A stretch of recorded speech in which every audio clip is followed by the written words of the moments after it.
The Intelligent Investor. یہ کتاب بینجامن Graham نے سن 1949 میں لکھی. اس کتاب کو بائبل آف انویسٹنگ بھی کہا جاتا ہے.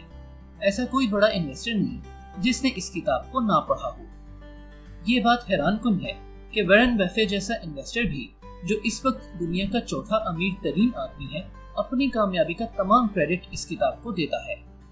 یہ کتاب ہر انویسٹر کی زندگی کو بدل دینے والی ہے، لیکن اس کتاب کو پڑھنے پر یہ آپ کو کافی بورنگ لگ سکتی ہے. کچھ لوگوں کو اس کی کچھ چیزیں بالکل سمجھ نہیں آتی، اسپیشلی ایک نئے انویسٹر کو. اس بات کو مد نظر رکھتے ہوئے اور اپنے بہت سے ویورز کی فرمائش پر ہم اس کتاب کی سمری پیش کر رہے ہیں تاکہ نیو انویسٹرز بھی اس سے زیادہ فائدہ اٹھا سکیں.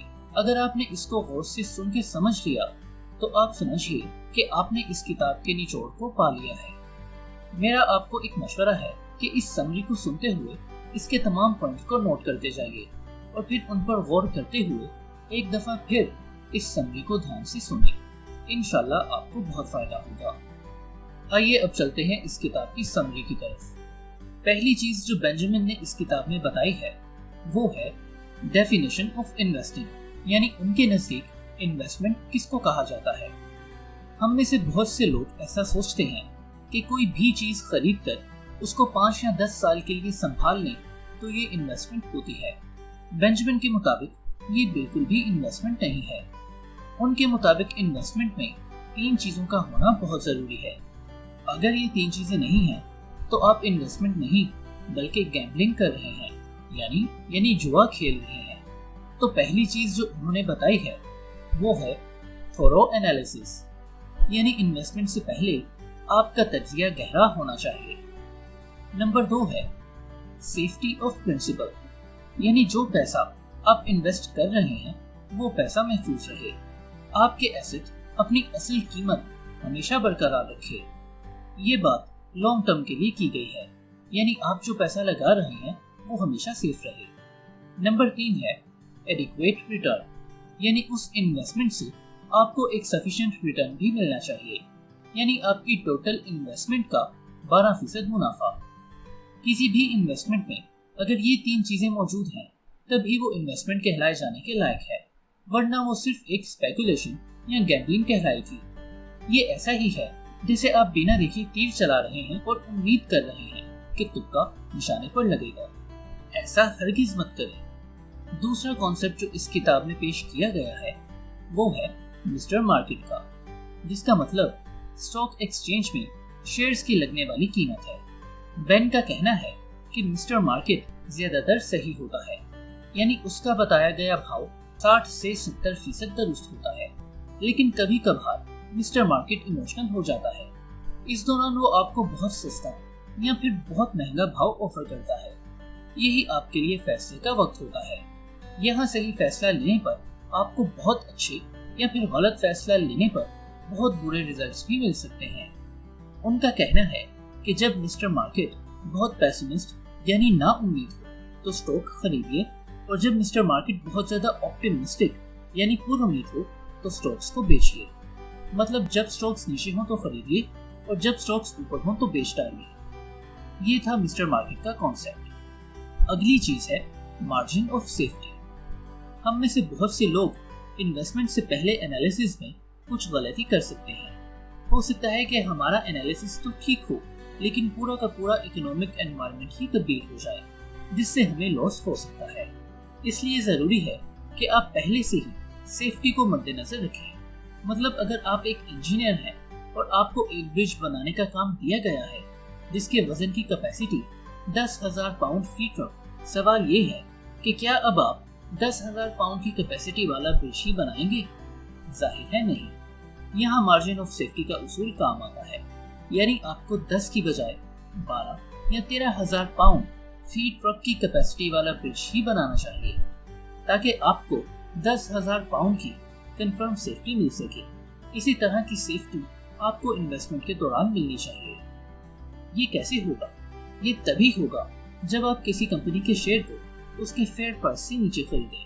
یعنی اگر اس کا فیئر پرائس 100 روپے بنتا ہے تو آپ اس کو 80 या 70 पे खरीदें। इससे होगा ये कि स्टॉक गिरने के बाद भी आपकी रकम काफी हद तक महफूज रहेगी। किसी भी कंपनी के शेयर्स मार्जिन ऑफ सेफ्टी के बगैर मत खरीदें। इसके बाद बेन ग्राहम ने इन्वेस्टर्स की टाइप्स के बारे में बात की है। पहली टाइप है डिफेंसिव इन्वेस्टर। ये इन्वेस्टर लॉस से डरता है, जो खुद रिसर्च नहीं करना चाहता या फिर वो जो ज्यादा रिस्क नहीं लेना चाहता। दूसरी टाइप है एंटरप्राइजिंग इन्वेस्टर। ये वो इन्वेस्टर है जो रिस्क लेना चाहता है, जो मेहनत करना चाहता है, जो वक्त दे सकता है या फिर जो बहुत ज्यादा कॉन्फिडेंट होता है। बेन का कहना है कि अगर लॉन्ग टर्म की बात करें तो एंटरप्राइजिंग इन्वेस्टर ही हमेशा ज्यादा रिटर्न बनाता है। उसको डिफेंसिव इन्वेस्टर के मुकाबले में बहुत ज्यादा और अच्छा रिटर्न मिलता है। डिफेंसिव इन्वेस्टर ऑटो पायलट तबीयत का होता है। वो मेहनत से घबराता है। वो ऐसी कंपनीज में इन्वेस्ट करना चाहता है जहां ज्यादा उतार चढ़ाव ना हो, जबकि एंटरप्राइजिंग इन्वेस्टर रिसर्च करता है, इसलिए वो इस तरह की कंपनी में इन्वेस्ट करता है जो बहुत ज्यादा उतार चढ़ाव का शिकार रहती हो। डिसीजन मेकिंग की ताकत भी एंटरप्राइजिंग इन्वेस्टर में ज्यादा होती है। डिफेंसिव इन्वेस्टर बहुत इमोशनल भी होता है, जबकि एंटरप्राइजिंग इन्वेस्टर एक इंटेलेक्चुअल की तरह होता है। एक टाइप इन दोनों के बीच की भी हो सकती है, जिसे हाइब्रिड इन्वेस्टर का नाम दिया गया है। इनमें दोनों खसूसियात पाई जाती हैं। ये दरअसल उस कैटेगरी के लोग होते हैं जो अपने आसपास से इंस्पिरेशन लेकर चलते हैं, यानी कभी किसी फिल्म से कोई इंस्पिरेशन ले ली या फिर कभी किसी दोस्त की देखा देखी। ऐसे लोगों को हमेशा बिलो एवरेज रिटर्न ही मिलता है। इस हिसाब से वो ज्यादातर नुकसान में ही रहते हैं। बेन का कहना है कि आप हाइब्रिड इन्वेस्टर बिल्कुल मत बने। आप पहले तो एंटरप्राइज इन्वेस्टर बनने की कोशिश कीजिए, अगर वो नहीं तो डिफेंसिव इन्वेस्टर तो जरूर बनिए। इसके बाद 5 स्ट्रेटजीज बयान की गई हैं जिन पर आप अपनी नेचर के मुताबिक अमल कर सकते हैं। Number 1 strategy. ये स्ट्रेटजी उन्होंने डिफेंसिव इन्वेस्टर के लिए दी है, जिसमें एफर्ट बहुत कम है। उनका कहना है कि आप इंडेक्स फंड में इन्वेस्ट करें, यानी म्यूचुअल फंड्स में। जाहिर है कि आपको इसमें रिटर्न इंडेक्स के मुताबिक ही मिलेगा।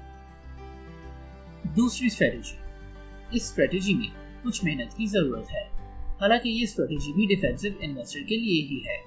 उनका कहना है कि किसी ऐसी कंपनी में इन्वेस्ट करें जिसका रेवेन्यू कम से कम 500 मिलियन हो। उस कंपनी के एसेट्स उसकी लायबिलिटीज से 2 गुना होने चाहिए। वो कंपनी पिछले 10 साल से लगातार प्रॉफिट में हो और अपना डिविडेंड पे कर रही हो। आपको अपने पोर्टफोलियो में इस कंपनी के मिनिमम 10 और मैक्सिमम 30 स्टॉक ही रखने चाहिए। Third strategy. ये स्ट्रेटजी एंटरप्राइजिंग इन्वेस्टर के लिए है। इसमें रिस्क का मार्जिन ज्यादा है। ऐसी कंपनी में इन्वेस्ट कीजिए जिसके करंट एसेट्स उसकी लायबिलिटीज से 1.5 गुना ज्यादा हो। उसका कर्ज करंट एसेट्स के 1.1 गुना से ज्यादा नहीं होना चाहिए।